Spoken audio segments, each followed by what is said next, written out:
ವಜಾ ಆಗ್ತಾರ ರೌಡಿ ಮಂತ್ರಿ ಎನ್ನುವಂತಹ ಒಂದು ಪ್ರಶ್ನೆ ಕಾಡ್ತಾ ಇದೆ. ಯಾಕಂದರೆ ಸಿದ್ದರಾಮಯ್ಯ ಅವರೇ ನೀವು ಬೇಗ ಕ್ರಮ ತೆಗೆದುಕೊಳ್ಳಬೇಕು. ಯಾಕಂದರೆ ಮಂತ್ರಿ ಬೋಸರಾಜ್ ವಿರುದ್ಧ ಈಗ ದೂರು ದಾಖಲಾಗಿದೆ. ಸಚಿವ ಬೋಸರಾಜ್ ಏನಿದ್ದಾರೆ ಅವರ ವಿರುದ್ಧ ರಾಜ್ಯಪಾಲರಿಗೆ ದೂರು ಕೊಡಲಾಗಿದೆ ಎನ್ನುವಂತಹ ವಿಚಾರ ಕೇಳಿ ಬರ್ತಾ ಇದೆ.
ಮಂತ್ರಿ ಎನ್.ಎಸ್. ಬೋಸರಾಜ್ ವಿರುದ್ಧ ಈಗ ದೂರು ದಾಖಲಾಗಿದೆ. ಯಾಕಂದರೆ ಅವರು ಕೆಲವೊಂದು ಪದ ಬಳಕೆ ಮಾಡಿದಾರಲ್ಲ, ಆ ಒಂದು ವಿಚಾರವಾಗಿ ಸಚಿವ ಬೋಸರಾಜ್ ವಿರುದ್ಧ ರಾಜ್ಯಪಾಲರಿಗೆ ದೂರು ಕೊಡಲಾಗಿದೆ ಅಂತ ಹೇಳಲಾಗ್ತಾ ಇದೆ.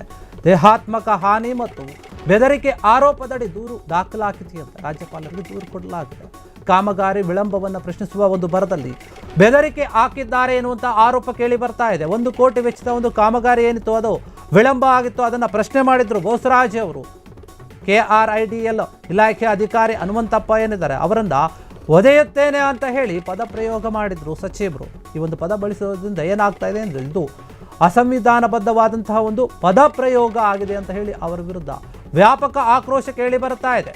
ಒಂದು ಕಾಮಗಾರಿ ವಿಳಂಬ ಆಗಿದ್ದಕ್ಕೆ ಈ ರೀತಿಯಾಗಿ ಇವರು ಮಾತನಾಡಿದ್ದಾರೆ ಅಲ್ಲ, ಇದು ಸರಿಯಲ್ಲ, ಇದು ಸಂವಿಧಾನಕ್ಕೆ ವಿರುದ್ಧವಾಗಿದೆ ಅಂತ ಹೇಳಿ KRIDL ಇಲಾಖೆಯ ಅಧಿಕಾರಿ ಹನುಮಂತಪ್ಪ ಅವರನ್ನು ಅವರು ಒದೆಯುತ್ತೇನೆ ಅಂತ ಹೇಳಿ ಪದ ಪ್ರಯೋಗ ಮಾಡಿದರು. ಹೀಗಾಗಿ ಇದು ಸಂವಿಧಾನಕ್ಕೆ ವಿರುದ್ಧವಾಗಿದೆ ಈ ಒಂದು ಪದ ಪ್ರಯೋಗ ಅಂತ ಹೇಳಿ ಆಕ್ರೋಶ ವ್ಯಕ್ತವಾಗ್ತಾ ಇದೆ. ರಾಜ್ಯಪಾಲರಿಗೆ ದೂರು ಕೊಟ್ಟು ಸಾಮಾಜಿಕ ಕಾರ್ಯಕರ್ತ ದಿನೇಶ್ ಕಲ್ಲಳ್ಳಿ ದೂರನ್ನು ಈ ರೀತಿಯಾಗಿ ದಾಖಲಿಸಿದ್ದಾರೆ. ತಕ್ಷಣ ಕ್ರಮ ತೆಗೆದುಕೊಳ್ಳಬೇಕು ಅಂತ ಕಲ್ಲಳ್ಳಿ ಆಗ್ರಹವನ್ನು ಮಾಡ್ತಾ ಇದ್ದಾರೆ. ರಾಜ್ಯಪಾಲರಿಗೆ ದೂರು ಕೊಟ್ಟಿದ್ದಾರೆ. ರಾಜ್ಯದ ಮಂತ್ರಿಗಳೇನಿದ್ದಾರೆ ಅವರು ಕ್ರಿಮಿನಲ್ಗಳ ರೀತಿ ವರ್ತನೆ ಮಾಡ್ತಾ ಇದ್ದಾರೆ. ಯಾಕೆ ಅಂತ ಹೇಳಿ ಪ್ರಶ್ನೆ ಮಾಡ್ತಾ ಇದ್ದಾರೆ. ಕಳೆದ ಕೆಲ ದಿನಗಳ ಹಿಂದೆ ಎನ್.ಎಸ್. ಬೋಸರಾಜ್ ಅವರು ಒಂದು ಕಾಮಗಾರಿ ವಿಳಂಬ ಆಗಿತ್ತು, ಸರ್ಕಾರದಿಂದ ಅನುದಾನ ಬಿಡುಗಡೆಯಾಗಿದ್ರು ಕೂಡ ನೀವು ಯಾಕೆ ಇನ್ನೂ ಕೂಡ ಕೆಲಸವನ್ನು ಶುರು ಮಾಡ್ಕೊಂಡಿಲ್ಲ ರಸ್ತೆ ಕಾಮಗಾರಿ ಅಂತ ಹೇಳಿ ಪ್ರಶ್ನೆ ಮಾಡಿದರು.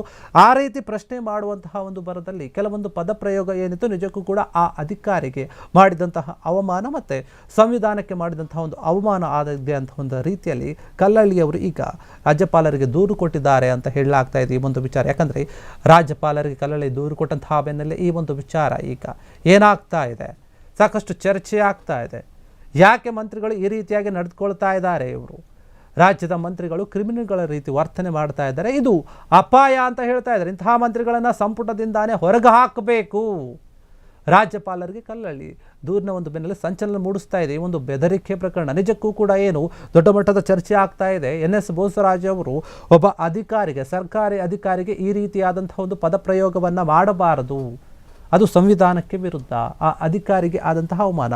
ಹೌದು, ವಿಳಂಬ ಆಗಿದ್ರೆ ಪ್ರಶ್ನೆ ಮಾಡಬೇಕು, ಅದಕ್ಕೆ ಬೇರೆ ರೀತಿಯಾಗಿ ಹೇಳುವಂತಹ ರೀತಿ ಇರುತ್ತೆ. ಆದರೆ ಇವರು ಈ ರೀತಿಯಾಗಿ ಬೆದರಿಕೆ ಮಾಡುವಂತಹ ರೀತಿಯಲ್ಲಿ ಹೇಳಿರುವಂಥದ್ದು ನಿಜಕ್ಕೂ ಕೂಡ ಸರಿಯಲ್ಲ ಅಂತ ಹೇಳಿ ಈಗ ಅವರ ವಿರುದ್ಧ ದೂರು ದಾಖಲಾಗಿದೆ. ಯಾಕಂದರೆ KRIDL ಇಲಾಖೆ ಅಧಿಕಾರಿ ಏನಿದ್ದಾರೆ ಹನುಮಂತಪ್ಪ ಅವರನ್ನು ಬೈದಿದ್ರು, ನಿನ್ನ ಕಟ್ಟಾಕೆ ಹೊಡಿತೀನಿ ಅನ್ನುವಂಥ ರೀತಿಯ ಮಾತುಗಳನ್ನು ಆಡಿದರು.